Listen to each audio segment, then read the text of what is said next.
परस्पर त्वं नेत्रभावं हितयोर्भवाब्धौ जिनेन्द्रिनो नाविकयोरिवाख्या। बहुत बढ़िया। 13वां। सुखाय दुःखानि गुणाय दोषान् धर्माय पापानि समाचरन्ति तैलाय बालासिकता समूहं निपीडयन्ति स्फुरमत्वदीया। अपन श्लोक का पाठ करते हैं रोज, तो आपको उसके अर्थ समझते जाना है रोज रोज, है ना। उसका अर्थ आपको ख्याल में आए, इसके लिए अपन श्लोक का पाठ करते हैं। हाँ, 14वें नंबर का। विशापहारं मणिमोषधानि मंत्रं समुद्देश्य रसायनं च भ्राम्यन्त्यहोनातमिति स्मरन्ति पर्याय नामानि तवैव तानि।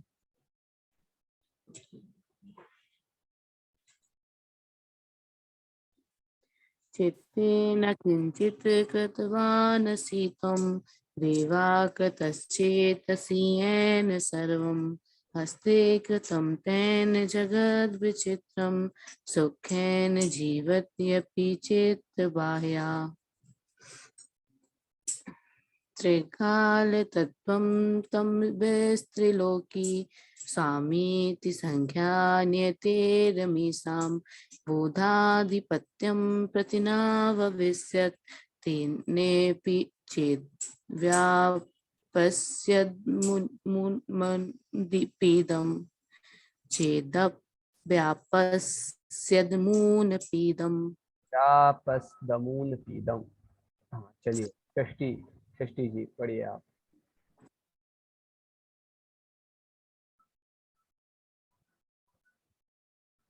षष्ठी जी।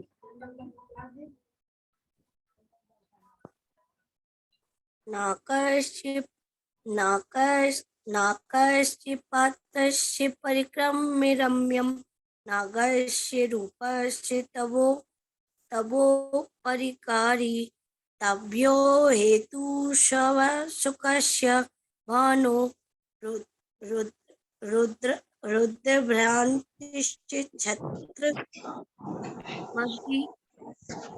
मदिबालेणम् जेने धमकी दे रहा है उन्हें वायरस। कापो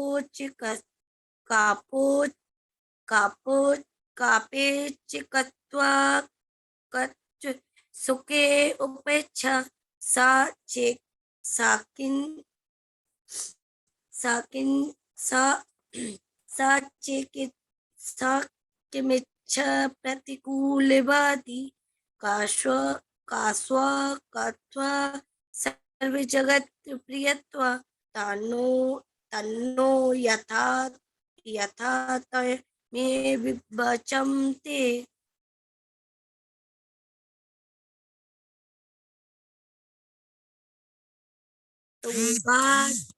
तुंगा तुंगाफलं यद्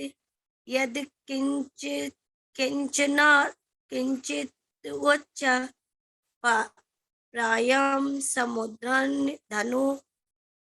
धनुरिवेद्ये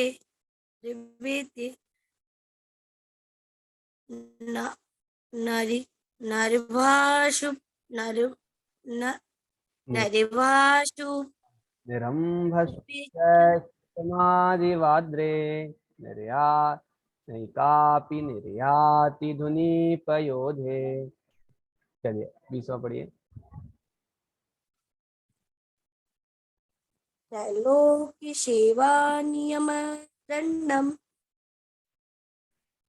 ददे यद्रो विनय तस्य प्रतिहास्य भरत कृतस्य तत्कर्म योगादिवतस्वते। चलिए बहुत बढ़िया। या चलिए बहुत बढ़िया। अब राजी।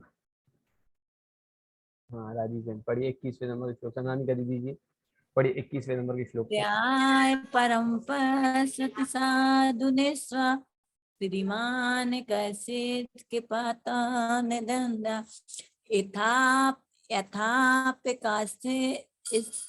प्रकाश मंधिकारा स्थायी क्षतेसो न तथा तमस्था स्वावृद्धिनी स्वानिमेष भांति प्रत्यक्षमात्मानुभे भवेपि मूढ़ा किं चाखलेगे विवर्ति बोधा स्वरूप मध्यस्मवेति लोका तस्मात्मज्य तस्य पितेति देव्या त्वम् एवाज्ञन्ति कुलं प्रकाश तेदयापि नवास मंदमित्यवस्या पाणो कितम है पुनः त्यजन्ति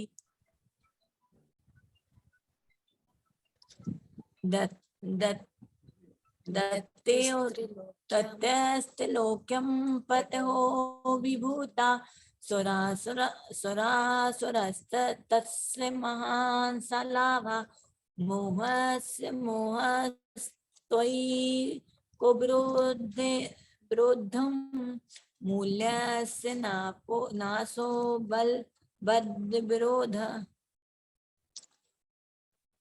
चलिए एक बार फिर से पढ़ते हैं। देखिए, दत्तस्त्रिलोक्यां पटहो विभूता सुरासुरातस्य महान् सलाभ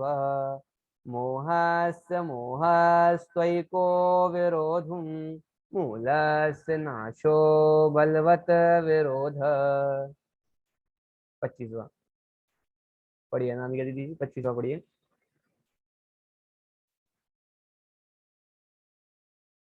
अनम्यूट कीजिए अपने आप को।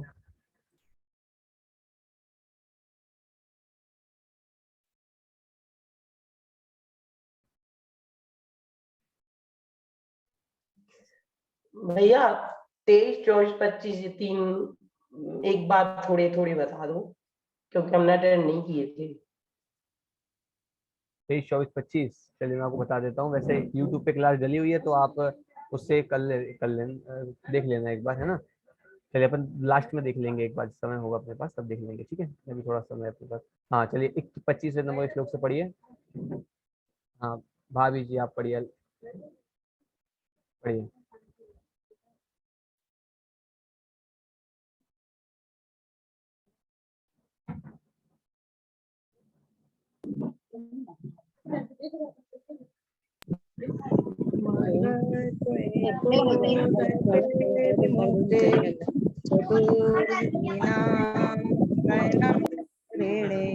सर्वमया दृष्टिमिति स्मरेण त्वमामा कदाचित् भुजमालुलोका।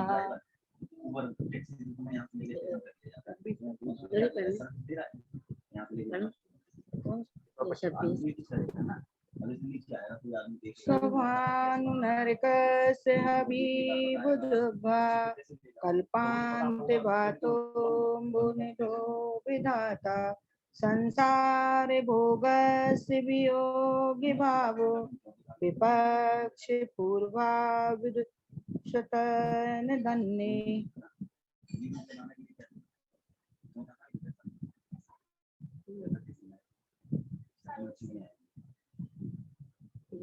जो भी सब अजानतस्त्वं नमिता फलं यत् तद्जानतोऽन्न तु देविदेति हरिन्मणिकाचिदिया ददाना तं तस्य बुद्ध्या वैतो न रिक्ता।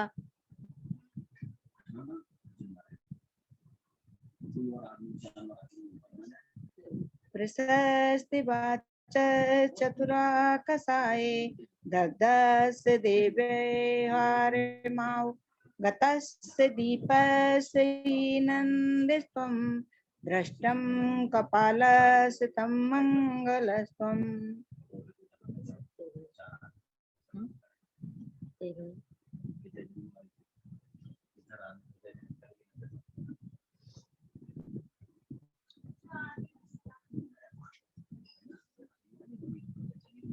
चलिए, इस प्रकार अपन ने 28 नंबर के श्लोक तक अपन ने चर्चा हो गई है। अब एक बार जो अपन 28वें नंबर का श्लोक है इसका अर्थ देख लेते हैं। आप लोगों में से कोई बतलाएगा? अनुक्रम दीदी जी, 28वें नंबर का श्लोक का अर्थ बताइए। यहाँ पे अज्ञानियों की मान्यता बताई गई है।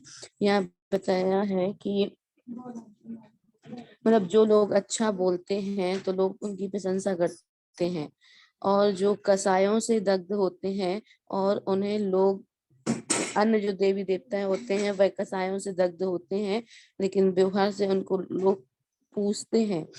गतस्य दीपस्य ही नंदितत्वम, मतलब जैसे बुझे हुए दीपक को सब बड़ा हुआ कहते हैं, और जैसे घड़े को फूट जाने पर लोग उसको मंगल हुआ समझते हैं। बहुत बढ़िया। ज्ञानी हमारे श्लोक से क्या समझ में आया था?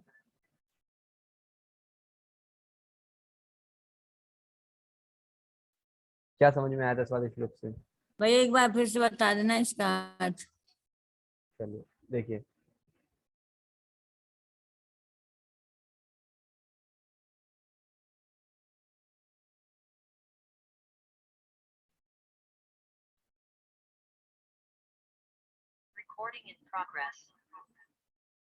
भैया जी आपकी आवाज नहीं आ रही।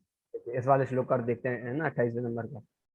इसमें ये बता रहे थे कि अज्ञानियों की जो मान्यता है वो बता रहे थे कि जगत में बहुत सारे जीव हैं कि जो तो बुरी चीजों को भी अच्छा कहते हैं और अच्छी चीजों की कीमत नहीं करते। आपने देखना कि अपने अपने पास जो चीज होती है ना उसकी अपन को कीमत नहीं आती, और फिर वो जब चीज चली जाती है फिर अपन को कीमत आती है। ये जगत की लोकोक्ति है। तो ये कहा कि जगत के जो लोग हैं वो प्रशस्त वाचा, अच्छा मीठा बोलने वाले हैं, अच्छा बोलने वाले हैं, सच्चा बोलने वाले नहीं है। क्या बोला? कैसे वो हैं? अच्छा बोलने वाले हैं, बुरा और लेकिन सच्चा बोलने वाले हैं ऐसा नहीं है। केवल अच्छा बोलते हैं, लोगों को अच्छा लगे ऐसी बातें बोलते हैं। तो कई सारे आपको इसके उदाहरण मिल जाएंगे। जो अच्छा बोलता है, जो दुकानदार जितना अच्छा बोलता है लोग उसके पास ज्यादा जाते हैं। सच्चा माल दे या ना दे इसका मतलब नहीं है लोगों को, अच्छा बोलने वाले के पास लोग जाते हैं। तो कह रहे प्रशस्त वाचा, जगत के जो लोग हैं वो प्रशस्त वाचा मतलब मीठा बोलने वाले हैं, चतुरा बहुत चतुर हैं। क्यों चतुर हैं? कि कषाय के द्वारा जो दग्ध जीव हैं, जो देव हैं, कषायों के द्वारा जो दग्ध देव हैं, जे रागादि सहित जो देव हैं, उन देवों को, उन लोगों के लिए भी देवत्व का व्यवहार कर बैठते हैं, उनके लिए भी देव बोल देते हैं। तो कह रहे हैं ये तो इसमें कोई बड़ी बात नहीं समझना, क्योंकि ये हुंडा अवसर्पणी काल का दोषी है। क्योंकि यहाँ पर तो दीपक भी बुझ जाता है तो उसको ये कहा जाता है कि ये तो अच्छा हो गया, नंदी हो गई, बढ़िया काम हो गया। और यहाँ पर यदि घड़ा फूट जाता है तो उसको भी यहाँ पे मंगल माना जाता है। तो ये सारी बातें हुंडा अवसर्पणी काल के दोष के कारण हुई है ना। तो लोग कुछ का कुछ कहते हैं, कांच फूट जाने को कहीं अच्छा कहते हैं, कहीं उसको अच्छा कहते हैं। इस जगत के लोग हैं, जगत के लोग किसी को अच्छा कहते हैं, किसी को बुरा कहते हैं। तो हमें उन सब की बातों में नहीं आना चाहिए। इस प्रकार की बात यहाँ पे कही गई थी, है ना। चलिए अब अपन पढ़ते हैं 29वें नंबर का श्लोक। सभी लोग हाथ जोड़ ले हुए। नानार्थमेकार्थमदस्त्वदुक्तं हितं वचस्ते निशम्य वक्तुं निर्दोषतां केन विभावयन्ति ज्वरेण मुक्ता सुगमा स्वरेण। एक बार आप लोग सब पढ़िए साथ दोबारा से। नानार्थमेकार्थमतस्तदुक्तं हितं वचस्ते निशम्य वक्तुं निर्दोषतां केन विभावयन्ति ज्वरेण मुक्ता सुगमा स्वरेण। ऊपर वाले श्लोक में पर मत का खंडन किया। क्या किया? पर मत का खंडन किया कि अन्य देवी देवता जो राग द्वेषी देवों को देव माने बैठे हैं वो सच्चे देव नहीं हैं। तो ऊपर वाले श्लोक में देखा जाए तो पर मत का खंडन किया गया है। अब जैसे नीचे वाले श्लोक में आते हैं तो इसमें 100 मत का मंडन किया गया है। ऊपर वाले श्लोक में यह बताया कि भगवान आपके अलावा जगत में और कोई सर्वज्ञ नहीं है, सब रागी द्वेषी हैं। और 29वें नंबर के श्लोक में ये बता रहे हैं कि भगवान पूरे विश्व में एकमात्र आप ही सर्वज्ञ हैं, आप ही निर्दोष हैं। और इस बात की सिद्धि इस 29वें नंबर के श्लोक में कर रहे हैं कि हे भगवान, आप जो हैं वो आप सर्वज्ञ वाले हैं, आप सर्वज्ञ हैं। ये बात यहाँ पे सिद्ध की जा रही है ना। चलिए देखते हैं कि भगवान ने जो हितकारी उपदेश दिया है, अपन देख करके आए थे 15वें नंबर के श्लोक में, 16वें नंबर के श्लोक में। वहां पे क्या बताया था? वीतरागता बतलाई थी, फिर सर्वज्ञता बतलाई थी। अब यहाँ पर हितोपदेशिता बतला रहे हैं। तो 29वें नंबर का जो श्लोक है इसमें क्या बता रहे हैं? 17वें नंबर के श्लोक से लेकर के अब 29वें नंबर के श्लोक तक सर्वज्ञ हितोपदेशिता बतलाई जा रही है। और यहाँ पर भी हितोपदेशिता भगवान की, कि भगवान देखिए, भगवान की वीतरागता सर्वज्ञता तो ये उन गुण, दोनों गुण उनके निजी हैं, लेकिन हितोपदेशिता जो गुण है इसमें हमारा स्वार्थ है। भवि भागन वच जोगे वशाय, इसमें हमारा स्वार्थ है ना। तो वही कहा जा रहा है। देखिए भगवान की वाणी कैसी है? ओमकारमयी वाणी है। भगवान की कैसी है? ओमकारमयी वाणी तेरी, वाणी तेरी। तो भगवान की वाणी कैसी होती है? ओमकारमयी होती है ना। और ओमकार में कितना अर्थ आता है कि जो शब्द होते हैं वे तो संख्यात होते हैं। शब्द कैसे होते हैं? संख्यात होते हैं। पर वो वाचक कितने के होते हैं कि वे जो उसका वाच्य है शब्द, वाचक शब्द, तो वाचक शब्द जो हैं वे तो संख्यात ही हैं, पर उसका जो वाच्य है, जो तत्व है, जो द्रव्य हैं, वे अनंत हैं। कितने हैं? अनंत हैं। तो वही कहा कि भगवान ने जो बात बतलाई है, शब्द बतलाए हैं, वे तो संख्यात ही हैं, फिर भी उसका वाच्य जो है वे अनंत है। देखिए अब क्या क्या कहते हैं। पहली लाइन देखिए, नानार्थ।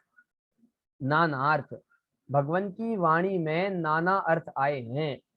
शब्द तो एक है, बात समझना। शब्द क्या है? शब्द तो एक होते हैं, पर एक शब्द के भी कई सारे अर्थ होते हैं। एग्जाम्पल के लिए देखा जाए तो ओम, क्या देखें अपन? यदि कदाचित ओम का देखें अपन, ओम, अब देखिए ओम है, ठीक है। अब ये ओम है, ओम के कितने अर्थ हो सकते हैं? कितने अर्थ हो सकते हैं ओम के?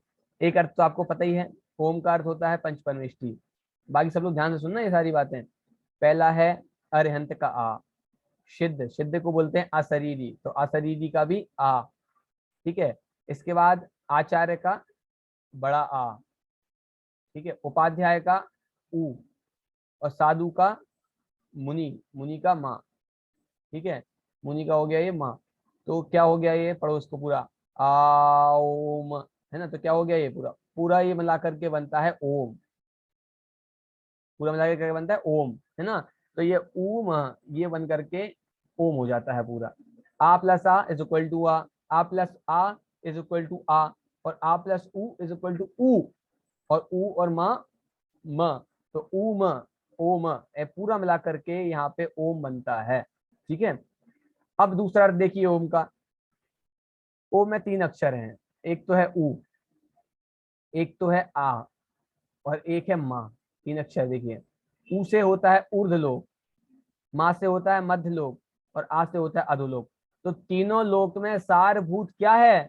तीनों लोक में सारभूत ओम है। क्या है? ओम है। ये तो मैंने आपको 2 अर्थ बतलाए हैं। आप अन्य मत में जाओ तो वहां तो कितने कितने अर्थ मिल जाएंगे आपको ओम के, और भी कई सारे अर्थ हैं, कई बहुत सारे अर्थ हैं ओम के। तो ये कह रहे हैं कि शब्द भले एक हो, लेकिन उसमें अर्थ बहुत सारे हो सकते हैं। ओम से अपने जो चिंतन करता है आत्मा, ओम शब्द का अर्थ आत्मा भी होता है। ओम शब्द के कई सारे अर्थ हैं। तो कह रहे हैं भगवान ने जो नाना अर्थ बतलाए हैं, कि भगवान ने बहुत सारी चीजें बतलाई हैं, नाना प्रकार के पदार्थ बतलाए हैं, है ना। भगवान की वाणी में नाना चीजें आई हैं, फिर भी एकार्थम, कि फिर भी भगवान ने यद्यपि अपनी वाणी में सारी चीजें, बहुत सारी चीजें बतलाई हैं, फिर भी उनका प्रयोजन एकार्थम, उसका अर्थम, अर्थ मतलब प्रयोजन, एक, उसका उन सब का प्रयोजन एक है। और वह प्रयोजन क्या है? वीतरागता। क्या है? वीतरागता। भी नीचे पढ़ेंगे अपन अर्थ में।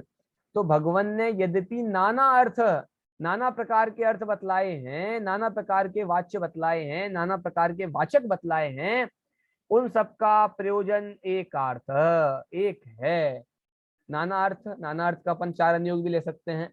पहला हो गया प्रथमान योग, पहला क्या हो गया? प्रथमान योग। दूसरा हो गया कर्णान योग। तीसरा हो गया चरणान योग। चौथा हो गया द्रव्यान योग। ठीक है, तो ये चारों अनुयोग हैं। ये जो 4 अनुयोग हैं, ये चारों अनुयोग कैसे हैं? नाना अर्थ, अलग अलग प्रकार से वस्तु का निरूपण करते हैं। एक ही चीज हुई, एक ही घटना हुई, तो चारों अनुयोग का निरूपण अपना अलग अलग है। फिर भी कह रहे हैं अलग अलग होने पर भी उन दोनों में विरोधता भाषित नहीं होती। वे दोनों विरोधी नहीं है, उनका प्रयोजन तो एकार्थ है, एक है। बहुत सारे नहीं है, एक है, प्रयोजन एक है। और वह प्रयोजन क्या है? वीतरागता। प्रयोजन क्या है? वीतरागता है। एकमात्र प्रयोजन वीतरागता है ना। क्या कह रहे हैं? अदहा तदुक्तम, तद तद उक्तम, आपके द्वारा, तद मतलब आपके द्वारा, उक्तम हे भगवान आपके द्वारा कहा गया है। अब देखा जाए तो इसमें कौन सा अलंकार है? देखते हैं आप लोगों में से कौन बतलाता। भगवान ने यद्यपि नाना अर्थ बतलाए हैं, नाना अर्थ बताने पर भी उसका प्रयोजन एक है। एक और तो कह रहे हैं नाना बतलाए हैं, और एक और कह रहे हैं कि एक ही बतलाया है। कौन सा अलंकार हुआ? अनामिका दीदी जी, कौन सा अलंकार हुआ?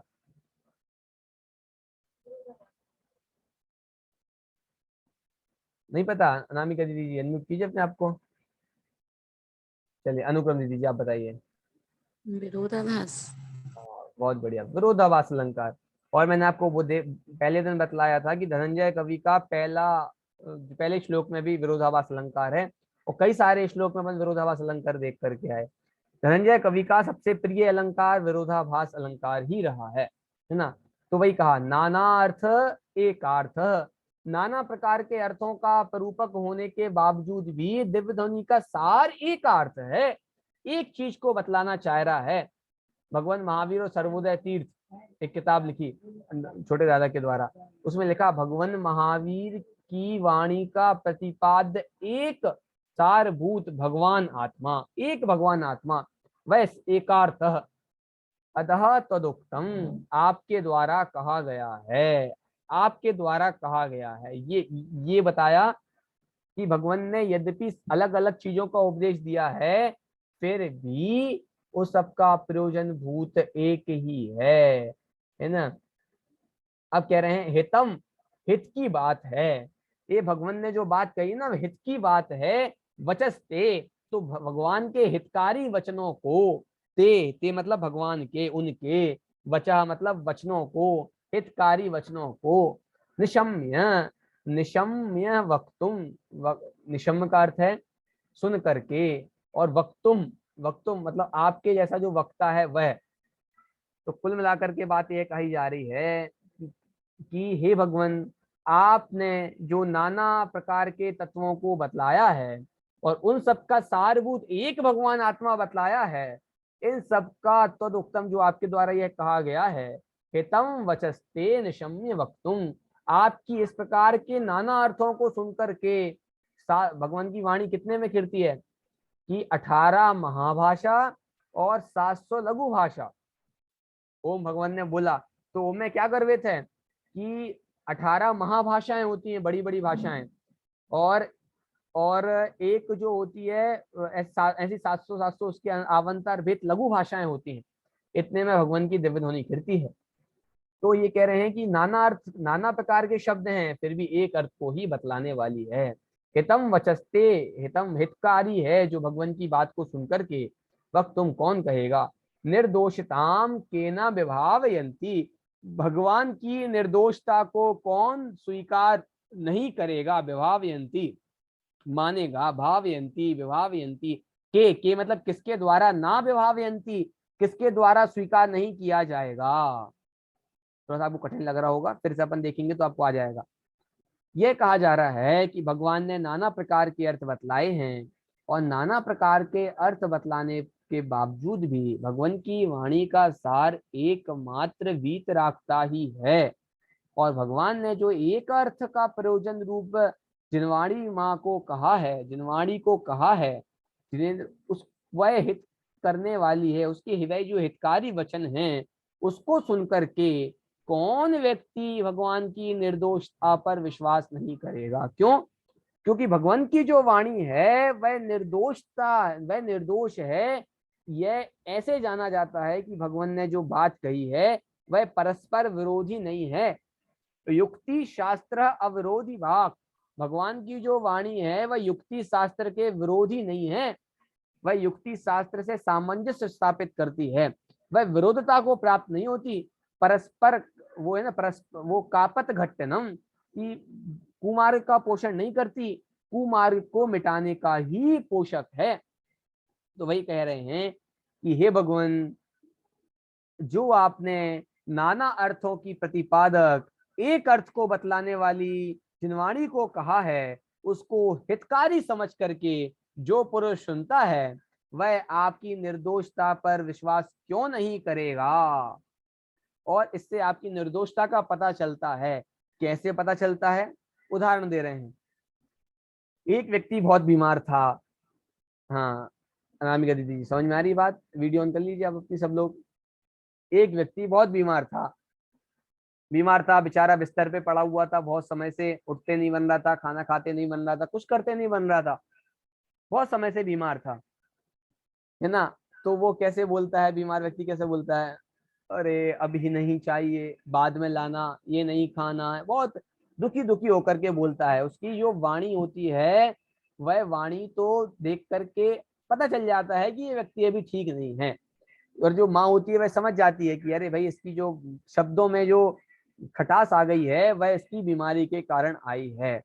तो कह रहे, उदाहरण दे रहे हैं कि ज्वर से ज्वरेण, ज्वर मतलब होता है बुखार, ज्वर से बुखार मतलब बुखार हो जाने पर, मुक्त बुखार से मुक्त हो जाने पर, बुखार से छूट जाने पर मेरा बुखार चला गया, यह मानकर सुगम स्वरेण, उस व्यक्ति का स्वर जो है वह सुगम हो जाता है, अच्छा हो जाता है। यह कहा जा रहा है कि जिस व्यक्ति का बुखार चला जाता है तो उसकी वाणी भी सुगम हो जाती है। उसकी वाणी से पता चल जाता है कि यह व्यक्ति अब रोगी नहीं रहा, अब इसका बुखार उतर गया। जब तक बुखार था तब तक स्वर गलत था, तब तक स्वर सही बोलने में नहीं आ रहा था, लेकिन जैसे ही बुखार उतर गया वैसे ही उसका जो वाणी थी वह ठीक हो गई। उसी प्रकार जब तक व्यक्ति रागी द्वेषी था तो कभी असत्य बोलता था, कभी हिंसा करता था, कभी झूठ बोलता था, कभी ये करता था, वो करता था, सारे काम करता था। लेकिन जैसे ही वीतरागी हो गया, सारी कषाएं चली गई, क्रोध मान माया लोभ ये सारी की सारी कषाएं अंतरंग में से चली गई, तो उस व्यक्ति की जो वाणी होगी वह कैसी होगी? अरे यहाँ यह कहा जा रहा है, कोई व्यक्ति बीमार पड़ा हो और वो तो अभी ठीक बस हुआ है, कषाय नहीं गई उसकी, और ठीक हुआ है, तो उसकी वाणी में कैसी रौनक आ जाती है, कैसी मिठास आ जाती है। उस व्यक्ति को देख करके पता चल जाता है कि इसका जो बुखार था वह उतर गया, है ना। उसी प्रकार हे भगवान, आपकी तो अंतरंग में सारी कषाएं चली गई हैं, बिल्कुल भी कषाय नहीं बची है, और आपने सर्वज्ञता भी प्राप्त कर ली है, तो आपके ऊपर विश्वास क्यों नहीं आएगा? आपकी निर्दोषता पर विश्वास क्यों नहीं आएगा? सचमुच में ही विश्वास आएगा। देखिए, असत्य किस कारण से बोला जाता है? अपन ने परिभाषा पढ़ी होगी, लोभ के वश। किसके कारण? लोभ के वश झूठ बोलते हैं लोग, भय के कारण लोग झूठ बोलते हैं, स्नेह के कारण माँ झूठ बोलती है ना, और अज्ञानता के वश लोग झूठ बोलते हैं। तो इन सारे कारणों से जगत में झूठ बोला जाता है। और भगवान के तो 18 दोषों रहे थे भगवान, तो अब ये कह रहे हैं कि भैया भगवान के पास एक भी कषाय नहीं बची है, ना किसी से भय है क्योंकि अनंत वीर के धारक हैं, ना झूठ बोलते हैं क्योंकि अज्ञानता नहीं है, क्योंकि सर्वज्ञता के धारक हैं, ना किसी से स्नेह है क्योंकि निर्दोषता आ गई है, किसी से राग द्वेष करना शेष नहीं रहा, है ना। और आशा किसी से रही नहीं है, क्योंकि सर्व अर्थ की प्राप्ति कर ली है, इसके लिए आशा बिल्कुल भी बची नहीं है। इस प्रकार चारों दोष जो थे मुख्य, झूठ बोलने के कारण वे सारे के सारे दोष बचे नहीं हैं। इसके लिए कह रहे हैं कि हे भगवान, आपकी निर्दोषता पर विश्वास क्यों नहीं आएगा? अरे सचमुच में आपके द्वारा ही विश्वास क्यों नहीं आए, अवश्य आएगा, ऐसा कहा जा रहा है। बात समझ में आ गई आप लोगों को? देखिए आगे समझ में, फिर से पढ़ते हैं, देखिए। नानार्थमेकार्थमदस्त्वदुक्तं हितं वचस्ते निशम्य वक्तुं निर्दोषतां केन विभावयन्ते ज्वरेण मुक्ता सुगमा स्वरेण नए प्रमाणयुत अहितकारी अतिहित, फिर से पढ़ते हैं। नए प्रमाण युत अतिहितकारी वचन आपके कहे हुए, सुनकर श्रोता जन तत्वों के परिशीलन में लगे हुए। वक्ता का निर्दोषपना जानेंगे क्यों नहीं है गुणमाल, ज्वर विमुक्त जाना जाता है स्वर पर से सहज ही तत्काल। कि ज्वर विमुक्त व्यक्ति हो जाता है, वह जाना जाता है सहज ही तत्काल, स्वर होने पर। उसका स्वर हुआ है, इस स्वर अच्छा हो गया, इससे जान लेते हैं कि भैया व्यक्ति भी ज्वर से मुक्त हो गया। देखिए अभी आकाश में यद्यपि बादल हैं, बहुत सारे बादल छाए हुए हैं, फिर भी सरोवर में कमल खिल रहे हैं।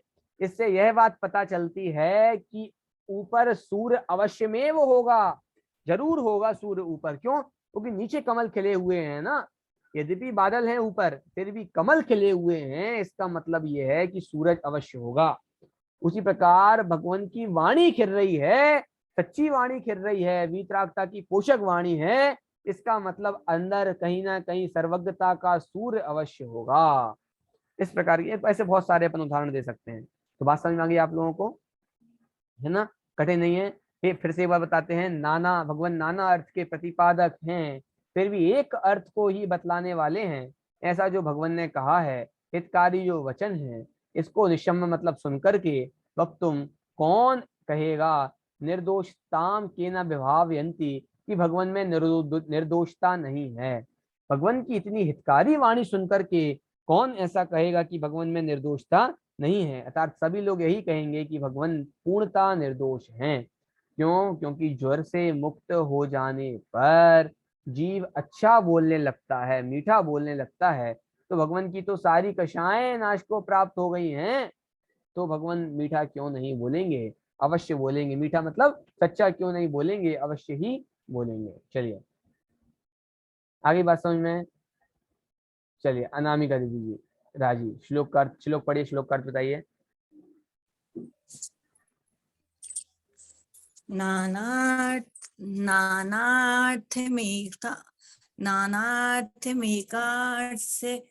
मद तदस्तु त्वन्दुक्तं हितं बचिस्ते निगम भक्तुं निर्दोषतां के न विभावयन्ति ज्वरेण मुक्ता सुगम सुरेण। अर्थ भी बताना है क्या? नानार्थ मतलब अनेक प्रकारों के अर्थ को आपने अनेक प्रकार के अर्थों को आपने एक ही ग्रंथ में एक ही उसमें समाहित कर दिया है। तो वो आपके वचन जो हैं वो हितकारी हैं। तो ऐसे हितकारी वचन को कौन निर्दोष कहेगा? कोई निर्दोष नहीं कह सकता। नहीं गलत हो गया। अरे तो फिर से नाना अर्थ, थोड़ा सा उपयोग लगाइए, एक बार फिर से देखिए। नाना अर्थ का प्रतिपादक जो जनवाणी है, शास्त्र है, चार अनुयोग हैं, उन सबका एक अर्थ, प्रयोजन एक है। एक अर्थम, विरोधाभास अलंकार है, बताई तो बहुत सारी चीजें हैं, पर एक अर्थ, उसका सबका प्रयोजन एक है। पूछा भाई घर कहाँ कहाँ से आ सकते हैं? कि एक मंदिर वाला रास्ता है, एक स्कूल वाला रास्ता है, एक ग्राउंड वाला रास्ता है। अरे तो देखने में तो लगेगा इतने सारे रास्ते एक ही घर के, सुनने में लगेगा विरोध है, लेकिन घर एक है, उस घर तक पहुंचना एक प्रयोजन है। वैसे नाना प्रकार के अर्थ बताए हैं, उन सबका प्रयोजन एक ही है। तो ऐसे हितकारी वचनों को सुन करके भगवान कौन आपकी निर्दोषता पर विश्वास नहीं करेगा। अर्थात सभी जीव आपकी निर्दोषता पे विश्वास करेंगे, क्योंकि आपने निर्दोष बोला है, आपका प्रयोजन एक है। और गीता में क्या है?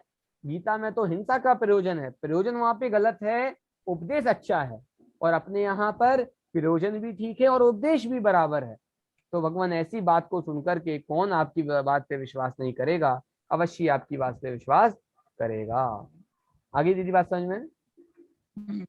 ऐसे एग्जाम्पल आगे से बोलो। हाँ बोलिए।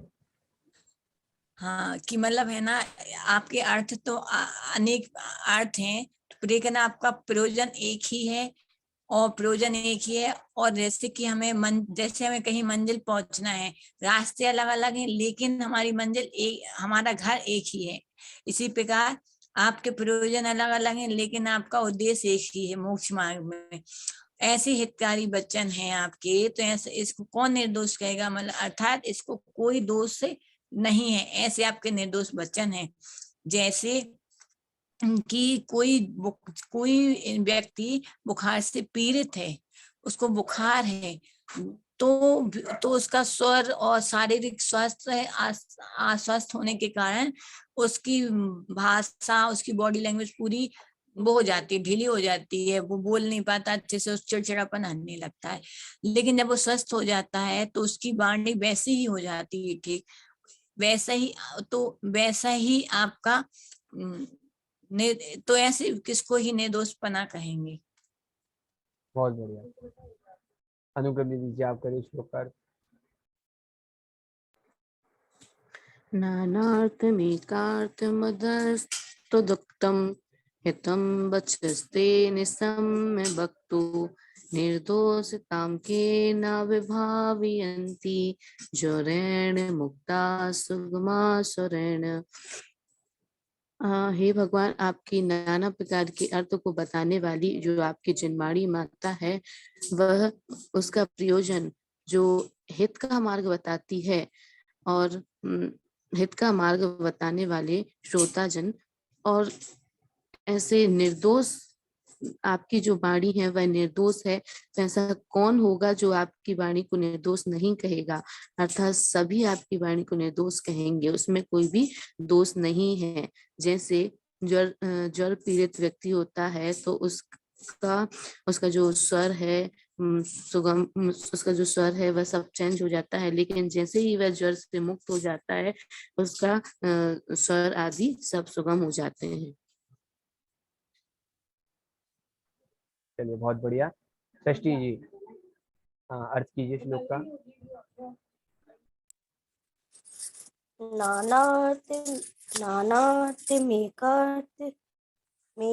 नेकार्थ एतं वचस्ते नगस्य वक्तुं निर्दोषितं केन विवेयन्ति ज्वरेण मुक्ता सुगम स्वरेणम। हे भगवान, आपकी वाणी सर्वज्ञ है। आपके वचन, आपका प्रयोजन द्वारा वीतरागता बताया गया है। हे भगवान, आपके हितकारी वचन सुनकर कौन श्रोता या वक्ता श्रोता विश्वास नहीं करेगा। आप जिस प्रकार कोई बुखार से पीड़ित हो जाने पर उसकी जिस प्रकार पीड़ित होता है, उस बुखार से मुक्त हो जाने पर उसकी वाणी जिस प्रकार सुगम हो जाती है, उसी प्रकार हे भगवान, आपकी वाणी को कौन नहीं सुनना चाहेगा। बहुत बढ़िया। मतलब ये कैसे कहते हैं ना, हे राजन, ऐसा कौन सा पुरुष है कि जो आपकी बात नहीं मानेगा? मतलब सभी लोग आपकी बात मानेंगे। उसी प्रकार हे भगवान, आपकी हितकारी बात को सुन करके कौन ऐसा पुरुष है जो आपकी निर्दोषता पर विश्वास नहीं करेगा? अर्थात सभी लोग आपकी निर्दोषता पे विश्वास करेंगे। चलिए संगीता भाभी जी भावार्थ पढ़िए। हाँ भावार्थ पढ़िए। भावार्थ पढ़ना है। हाँ आपके वचन नानार्थ होकर भी एक अर्थ है। यह प्रारंभ में विरोध मालूम होता है, पर अंत में उसका इस प्रकार परिहार हो जाता है कि आपके वचन शादवाद सिद्धांत से अनेक अर्थों का प्रतिपादन करने वाले हैं, फिर भी एक ही प्रयोजन को सिद्ध करते हैं, अर्थात पूर्वाचार विरोध से रहित है। बहुत बढ़िया। हे भगवान, आपके हितकारी वचनों को सुनकर यह स्पष्ट मालूम हो जाता है कि आप निर्दोष हैं, क्योंकि सदोष पुरुष वैसे वचन नहीं बोल सकते जैसे कि किसी की अच्छी आवाज सुनकर साफ मालूम हो जाता है कि वह ज्वर से मुक्त है, क्योंकि ज्वर से पीड़ित मनुष्य का स्वास्थ्य अच्छा नहीं होता। बहुत बढ़िया। देखिए एक सिद्धांत की बात की यहाँ पे, कौन सा सिद्धांत की बात करी? शादवाद सिद्धांत की। भगवान आपकी जो बात है वह शादवाद रूप है, इसलिए विरोध मालूम नहीं होता। तो आपके हितकारी वचन। हाँ बहुत बढ़िया। चलिए हाँ दीदी जी चलिए ये पढ़िए, अनुवाद पढ़िए। अनेक अर्थों के प्रतिपादक तथा एक ही प्रयोजन युक्त आपके कहे हुए इन हितकारी वचनों को सुनकर कौन मनुष्य आपके जैसा वक्ता की निर्दोषता को नहीं अनुभव करते हैं? अर्थात सभी करते हैं। जैसे जो ज्वर से मुक्त हो जाता है वह स्वर से सुगम हो जाता है, अर्थात स्वर से उसकी अच्छी तरह पहचान मिल जाती है। चलिए बहुत बढ़िया।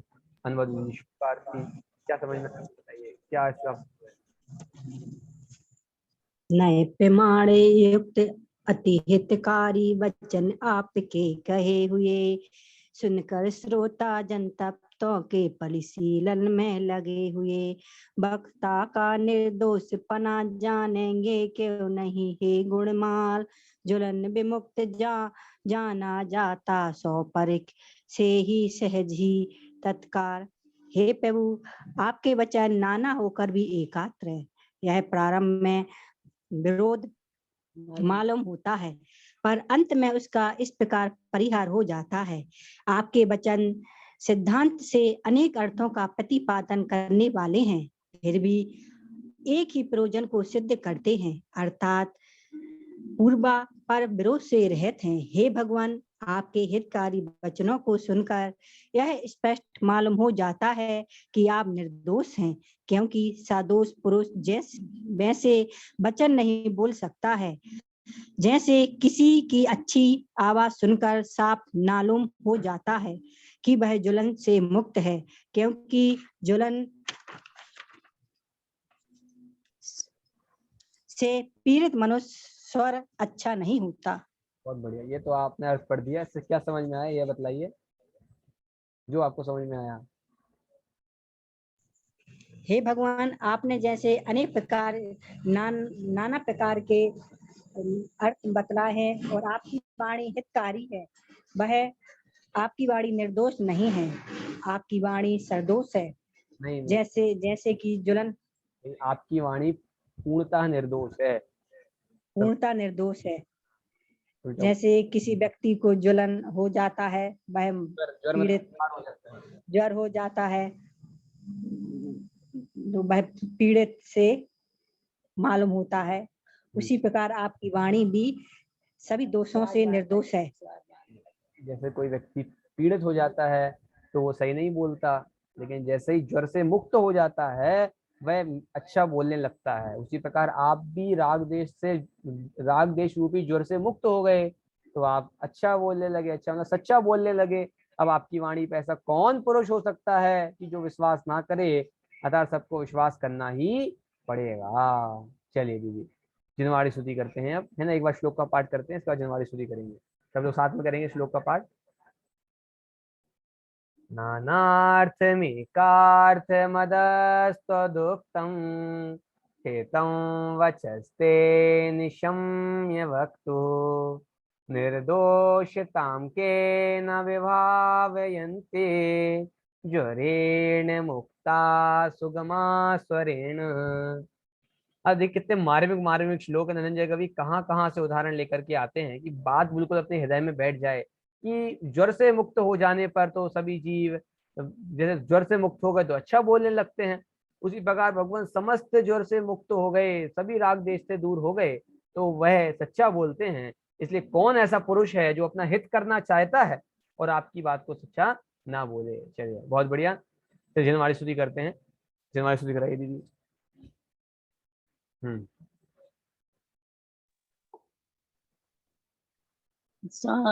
हे देवी तेरी वंदना मैं कर रहा हूँ, इसलिए परिणाम शुद्धि और समाधि मुझको दीजिए। निज निधि निज में बताई यह अनंत उपकार है, उसके लिए जिनवाणी माँ को वंदना सतवारे, वंदना सतवारे। बोले जिनवाड़ी माता की जय हो। एक साथ बोलिए जय जिनेंद्र देव की।